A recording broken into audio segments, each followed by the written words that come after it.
Градоначалничката на општина Кисела Вода Бети Стаменковска Трајковска денеска ги посети домовите на незините сожителки Нада и Љубица, корисници на услугата Итно копче, која им овозможува 24 часовна подршка во итни ситуации.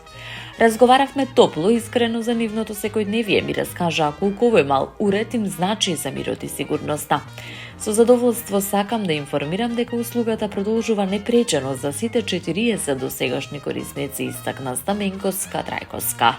Услугата се реализира преку соработка со Црвениот крст и им овозможува на повозрасните граѓани пристап до 20 лиценцирани негователи, кои обезбедуваат прва помош, психолошка подршка и ако е потребно, транспорт до здравствена установа со специјални возила. Аларм уредите имаат и бесплатна дневна техничка подршка. Градоначалничката нагласи дека целта е највозрасните жители да имаат спокојна старост и да знаат дека секогаш имаат стручен тим подготвен да им помогне.